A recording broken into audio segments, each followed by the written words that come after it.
À J-5, avant le premier tour des élections municipales, TV Liberté vous emmène ce mardi à la rencontre du candidat du Rassemblement national Adrien Nave, un jeune pompier volontaire engagé pour remettre sur pied la ville de Saint-Paul-sur-Mer, dans le Nord. Lundi, l'ancien chef d'État Nicolas Sarkozy est venu soutenir la candidate à la mairie de Paris Rachida Dati lors d'un meeting dans la capitale, un signal fort envoyé à quelques jours du premier tour des élections municipales. Purge princière en Arabie Saoudite, plusieurs membres éminents du royaume wahhabite ont été arrêtés sur ordre du prince héritier Mohammed Ben Salman, un grand ménage pour s'assurer les pleins pouvoirs quand sonnera l'heure de la succession. Madame, monsieur, bonsoir. Un pompier aux manettes de Saint-Paul-sur-Mer, c'est bien ce qui pourrait arriver si le candidat du Rassemblement national, Adrien Nave, parvient à s'imposer dans le scrutin des municipales. Ancrée dans le Nord, la ville a besoin de sécurité et de renouveau. Géraud Dufayet s'est rendu sur place. Oui, monsieur Benazé ? Oui, bonjour, c'est monsieur Nave. Je viens faire du porte-à-porte dans l'immeuble. Merci beaucoup. Bonjour, madame. Bonjour. Adrien Nave. Oui. Candidat aux élections municipales. On développe 7 grandes priorités, notamment la sécurité, la propreté, les seniors et l'aide aussi aux personnes en difficulté pour la commune, pour essayer d'améliorer les choses. À la conquête de Saint-Paul-sur-Mer, voilà la mission qu'Adrien Nave, 28 ans, s'est donnée. Avec 6 ans d'expérience comme élu d'opposition, il trace désormais son chemin comme tête de liste pour le Rassemblement national. Déterminé, ce jeune sapeur-pompier volontaire brigue la mairie de Saint-Paul-sur-Mer dans le Nord, une petite commune du Dunkerquois dont il est natif et qu'il affectionne tout particulièrement. Je suis sur Saint-Paul depuis ma naissance. J'y ai toujours vécu, j'y travaille. Je suis sapeur-pompier également au centre de secours de Fort-Mardic à côté. Donc j'ai eu l'occasion d'intervenir régulièrement sur le territoire saint-paulois. Et en tant qu'élu, maintenant depuis 6 ans, puisque j'ai fait un mandat de conseiller municipal en entier et que j'étais candidat tête de liste déjà aux élections municipales de 2014.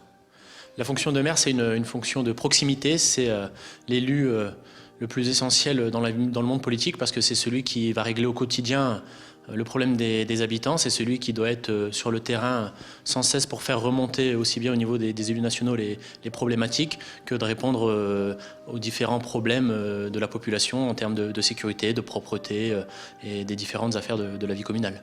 Saint-Paul-sur-Mer, rattaché à la ville de Dunkerque, est une petite commune des Hauts-de-France de plus de 20 000 habitants. Baptisée ainsi en mémoire du chevalier de Saint-Paul-et-Court, compagnon du célèbre corsaire dunkerquois Jean Bart, c'est une petite ville typique du nord de la France avec ses briques rouges, son beffroi et sa friterie. D'un abord paisible, Saint-Paul, ville de tradition ouvrière et portuaire, possède toutes les caractéristiques nécessaires pour être une commune accomplie. Mais la ville doit faire face à une dégradation qui se répand d'année en année. Fermeture de commerce, départ des habitants, rues sales, façades mal entretenues, délinquance et trafic de drogue.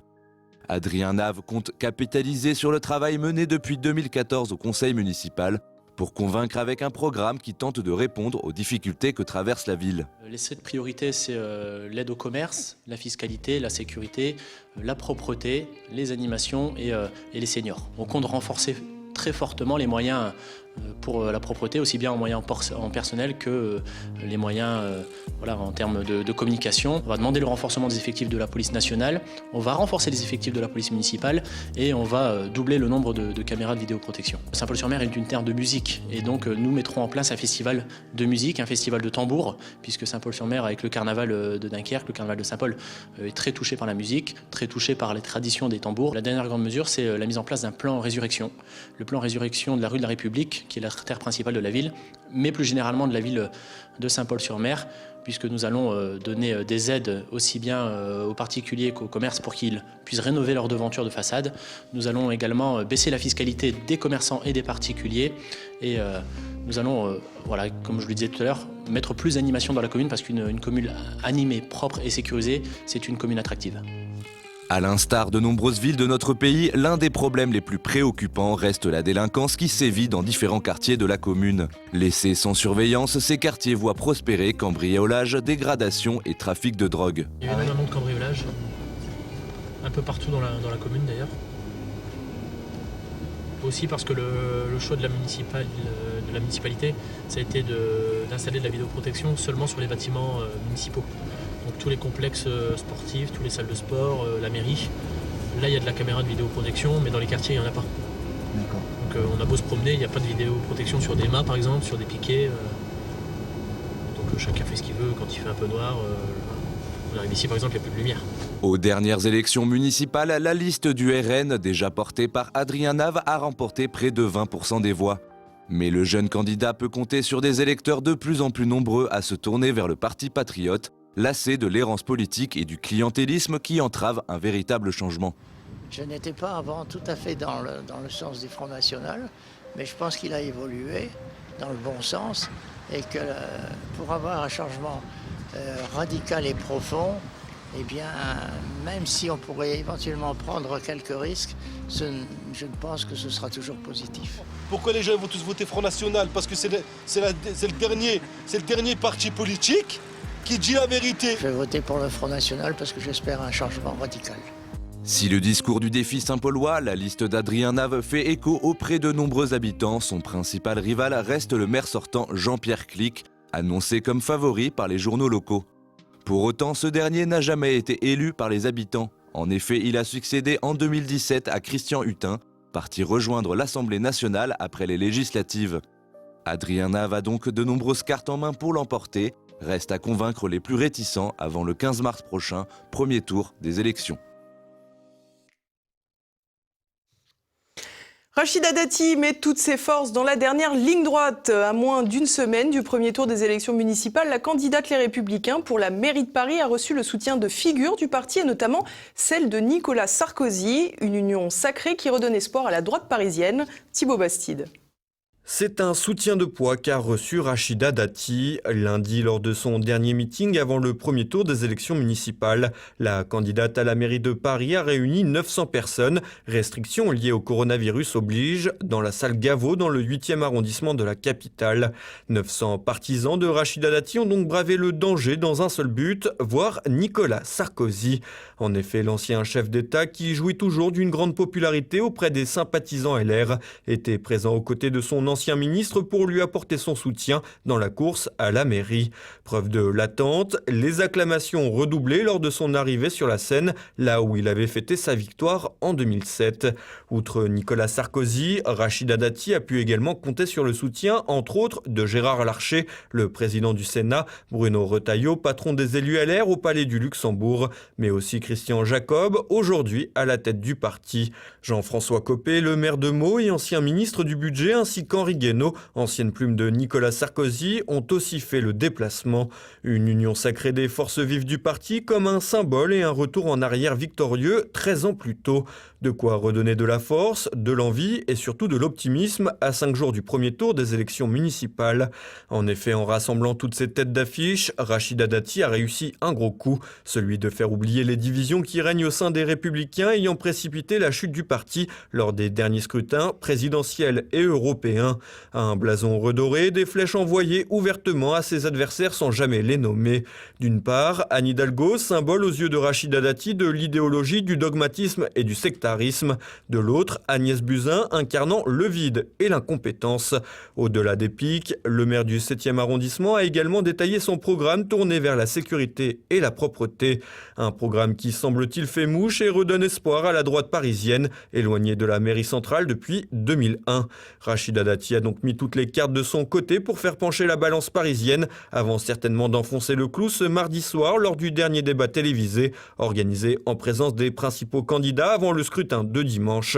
Dans les sondages, la candidate LR est d'ailleurs toujours au coude à coude avec Anne Hidalgo. Selon un dernier baromètre Ipsos paru ce mardi, le maire socialiste sortant arriverait en tête avec 26% des suffrages, suivi de l'ancien garde des Sceaux avec 23% des intentions de vote et de la candidate La République En Marche, Agnès Buzyn, avec 19% des voix. Mohamed Ben Salman fait place nette. Le prince héritier, promis au trône du royaume wahhabite, a fait arrêter plusieurs personnalités haut placées. Une manœuvre qui interroge alors que des rumeurs circulent sur l'état de santé de son père, Thibaut Bastide. Mohamed Ben Salman est bel et bien le maître de l'Arabie Saoudite et le prince héritier ne laisse rien au hasard concernant son futur trône.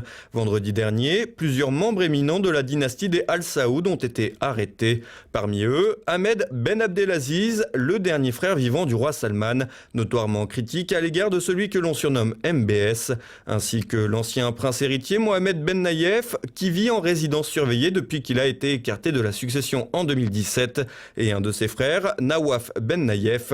Avec eux, des militaires et des responsables du ministère de l'Intérieur, accusés de les soutenir, ont aussi été interpellés.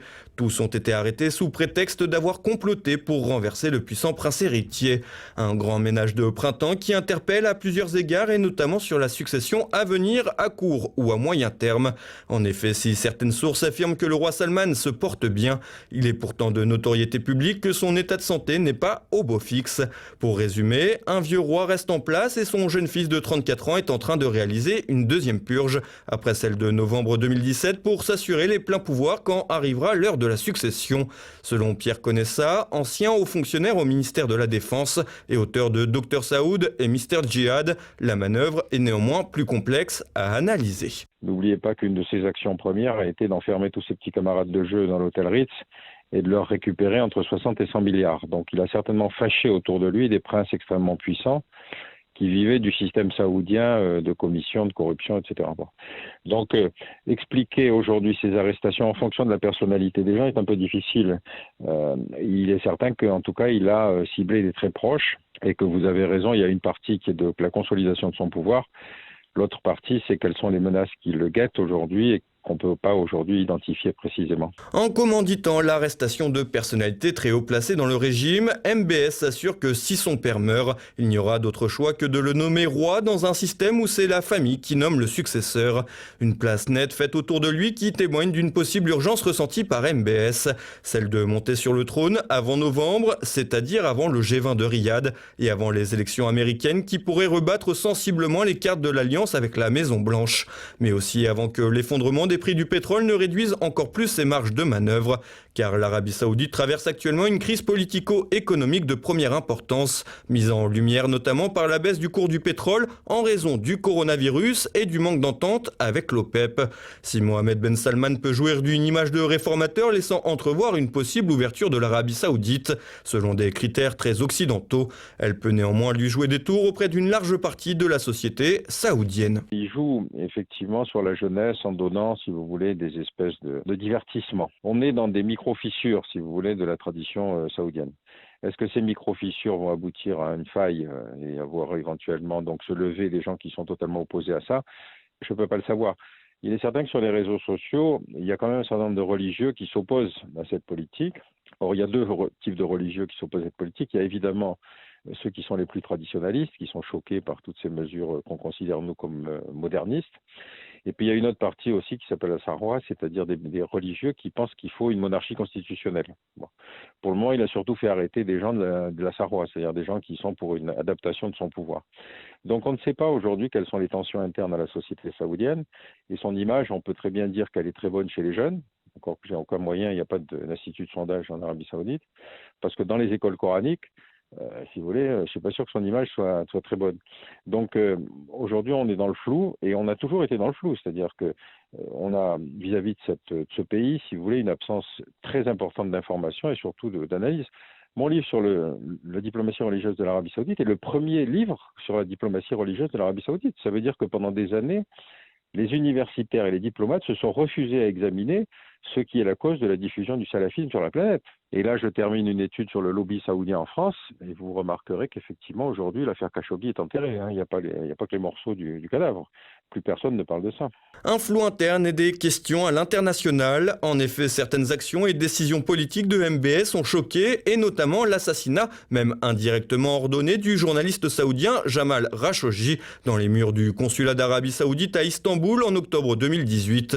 À cela, il faut également ajouter la répression menée contre la minorité chiite de son pays et l'intervention interminable et criminelle au Yémen. De toute façon, la guerre au Yémen, vous avez remarqué qu'elle ne se termine pas. Or, c'est lui qui l'a déclenchée quand il était ministre de la Défense. Donc, il porte la responsabilité de ce conflit et vous remarquerez que là aussi, les gouvernements occidentaux, en particulier pour fournisseurs d'armes, se taisent sur le sujet. C'est-à-dire que l'Arabie saoudite arrive à obtenir au moins une espèce de mutisme complet sur ce que fait Mohammed Ben Salman, dans les pays occidentaux, j'entends évidemment. Il peut considérer qu'il a repris le manche et qu'il a effectivement aujourd'hui, qu'il est tranquille du côté de l'affaire Khashoggi. Moi, j'ai parlé avec beaucoup d'ONG, si vous voulez, qui ont les plus grandes difficultés du monde à attirer l'attention sur les dérives autoritaires du système saoudien. Il peut se sentir tout à fait conforté par l'extraordinaire lâcheté, l'extraordinaire veulerie des gouvernements occidentaux, excepté de l'Allemagne, et donc peut effectivement demain considérer qu'il a toutes les rênes du pouvoir, qu'en tout cas il a le soutien des pays occidentaux. Et donc la guerre au Yémen risque de se poursuivre. Si Mohammed Ben Salman peut penser qu'il a repris les commandes du pays en profitant de l'apathie d'une grande partie de la communauté internationale, à force de mettre tous ses rivaux en prison et en menant une politique de la terreur, MBS finit par se constituer un bon nombre d'ennemis avant même d'avoir pu s'asseoir sur le trône. Et à présent, on passe à l'actualité en bref, c'est avec Olivier Frère-Jacques. Prison ferme pour 4 gilets jaunes, jugés lundi pour l'incendie de la préfecture du Puy-en-Velay en Haute-Loire en décembre 2018 lors d'une manifestation de gilets jaunes. Les 4 prévenus ont été condamnés à des peines de 6 mois à 3 ans de prison ferme. Pendant l'audience, plusieurs dizaines de gilets jaunes se sont relayés toute la journée de lundi devant le tribunal correctionnel en signe de soutien, déployant notamment une banderole sur laquelle était écrit « L'incendie, on l'a tous allumé ». Selon l'avocat des parties civiles, les dégâts avaient été estimés à 250 000 € et 18 policiers et gendarmes auraient été blessés. Un député en correctionnel, Majid El Guerrab, député issu de La République En Marche, va enfin être jugé pour violence sur son homologue socialiste Boris Faure. Majid El Guerrab, lui-même ex-membre du PS, avait asséné des coups de casque de moto au député Faure en août 2017. Un député avec qui il était en froid depuis une petite affaire d'accusation de tricherie datant de leur appartenance commune à une section du Parti socialiste. Majid El Guerrab, qui a trouvé refuge au mouvement radical en 2018, encourt 3 ans d'emprisonnement et 45 000 € d'amende. Un procès très politique. Lundi s'ouvrait aux Pays-Bas le procès du crash du vol MH17. Des séparatistes pro-russes de l'Est de l'Ukraine y sont poursuivis pour meurtre, suspectés d'avoir descendu l'avion. Ils auraient convoyé le système de missiles antiaériens BUK avant que celui-ci ne soit tiré par d'autres personnes encore non identifiées le 17 juillet 2014 sur un Boeing 777 de la compagnie Malaysia Airlines partie d'Amsterdam pour Kuala Lumpur. Une thèse que réfutent plusieurs médias russophiles qui évoquent notamment la présence d'un chasseur ukrainien dans la zone du crash. Difficile d'imaginer avoir des éclaircissements à l'issue de ce procès sur les origines réelles de ce crash ayant fait près de 300 morts.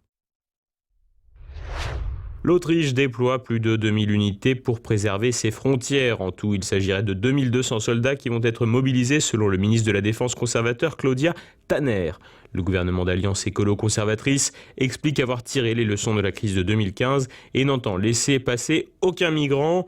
Plusieurs ministres conservateurs ont par ailleurs dénoncé l'attitude turque qualifiée par ces derniers de chantage. Jackpot pour un parieur sportif. Greg, un Toulousain de 39 ans, a empoché une somme record de près de 400 000 €. Il s'agit de la somme maximale de gains possible sur le site marchand Winamax. Cela fait de lui le plus grand gagnant de l'histoire des paris sportifs en France. Pour obtenir un tel gain, il avait parié pendant 2 semaines sur un combiné de 21 paris différents, tous sports confondus, avec une mise de départ de 500 €. Avec cette somme, ce gérant de salle de sport de combat a prévu de se faire plaisir et son exploit est même remonté aux oreilles de certains sportifs.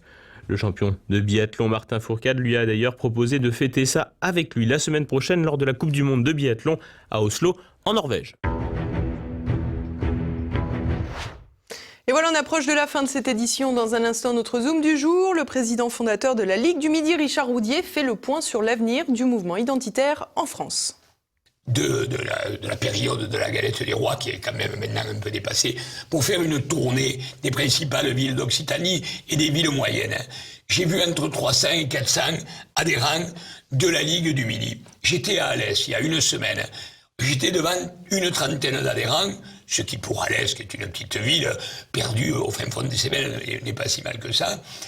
Et je me disais, c'est quand même satisfaisant sur cet auditoire d'avoir 75% de personnes de moins de 45 ans, dont des jeunes de 15 et 17 ans. Donc tout ça me renforce. Tout ça renforce la Ligue. Et maintenant, il faut aller au-delà. Ce soir, découvrez également un nouvel épisode de La Petite Histoire. Cette semaine, Christopher Lannes nous parle de la bataille des Alpes en 1940 entre la France et l'Italie fasciste de Mussolini. En juin 1940, alors qu'au nord-est l'armée allemande écrase tout sur son passage, l'Italie fasciste de Mussolini déclare la guerre à la France et engage une offensive dans les Alpes. Face à cette agression qui est vue comme une trahison, littéralement, l'armée des Alpes du général Orly va opposer une résistance exemplaire, non seulement face aux Italiens, mais aussi face au 16e Panzerkorps allemand. En nette infériorité numérique, mais disposant d'une puissante artillerie et des secteurs fortifiés de la ligne Maginot, qui n'a pas totalement servi à rien, les Français repousseront toutes les attaques et ne devront leur défaite qu'à la signature de l'armistice le 24 juin 1940. Retour sur une bataille méconnue, oubliée mais glorieuse pour nos soldats, la bataille des Alpes. Également au programme passé-présent, Philippe Conrad évoque le partage du monde en 1945 à Yalta et le bombardement de Dresde, le plus meurtrier de l'histoire. Tout de suite, mes libertés politiques avec François Billot de Lochner. Et comme chaque jour, vous pouvez retrouver notre point quotidien sur l'évolution du coronavirus sur notre chaîne YouTube, chaîne officielle TV Liberté. L'occasion aussi de vous abonner si ce n'est pas déjà fait en cliquant sur la petite cloche en bas à droite de la vidéo. À demain, bonsoir.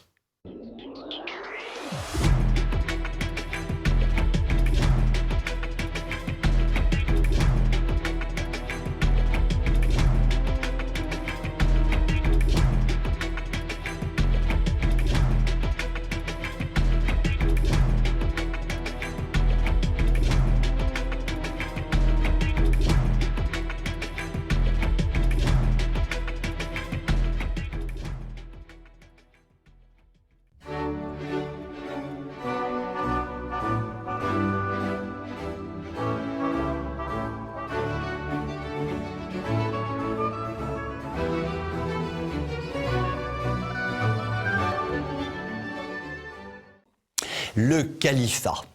Reconstruire le califat. Devenir le calife du califat. Tel est le rêve, l'obsession, l'idée fixe du responsable actuel de la Turquie, j'ai nommé Erdogan. Pour cela, il doit dominer à l'est et dominer à l'ouest. Et pour cela, le futur calife se démène comme un beau diable et développe une politique internationale dont il pense que celle-ci va lui permettre d'atteindre ses objectifs. Commençons par sa domination à l'Est. Il s'agit, ni plus ni moins, de faire de la Syrie une sorte de protectorat. Cela pouvait arranger Israël et l'Arabie Saoudite, et donc les États-Unis, leurs puissants protecteurs, et donc les pays occidentaux, vassaux des États-Unis. La guerre contre la Syrie a donc pu démarrer dans la joie et la bonne humeur. Le régime de Damas devait s'écrouler en quelques semaines. Petit problème, la Russie, alliée de la Syrie, a toussé très fort. Or, pour les États-Unis et ses vassaux, la Russie est le pire ennemi. Le conflit est donc monté d'un cran. La guerre s'est enlisée, le régime de Damas s'est maintenu et la Syrie a finalement retrouvé sa souveraineté sur la quasi-totalité de son territoire. Cela, le calife ne pouvait l'admettre. Pendant plusieurs années, sa stratégie a consisté à louvoyer, à avancer, à reculer, sans résultat très concret finalement. Depuis quelques semaines, l'affrontement est monté d'un cran en intensité. Le calife a semblé vouloir passer en force en s'alliant avec Daesh, c'est-à-dire avec le diable. Pour le calife, il est tout à fait permis de dîner avec le diable. Il en est résulté des morts par centaines, côté turc comme côté syrien, mais toujours sans résultat très probant sur le terrain, car il ne faut pas trop chatouiller Poutine tout de même. Le calife, constatant son échec à l'Est, s'est tourné vers l'Ouest. « Je vais envoyer des millions de migrants, vous allez voir ce que vous allez voir ». Ainsi donc, nos chers alliés, qui veulent nous montrer leur grande affection, nous envoient des millions de migrants pour nous déstabiliser. Notre amical calife nous déclare donc la guerre par migrants interposés. Il dépasse Machiavel, le calife. Il nous fait une guerre amicale. Cela s'appelle tout simplement un acte de guerre.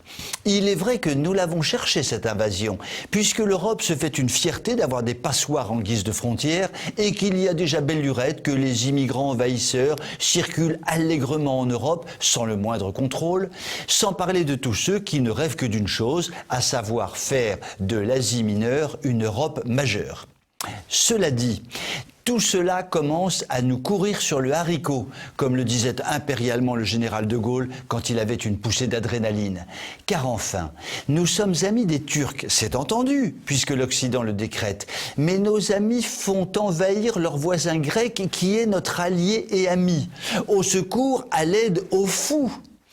Peut-être serait-il bon que nos bien-aimés dirigeants, et tout d'abord la très peu angélique Angela, et son Manuchon d'amour, nous explique clairement et sans détour si, dans ce conflit sordide et sanglant, dans lequel tant de populations sont engluées depuis tant d'années, nous sommes du côté des Turcs ou du côté des Russes.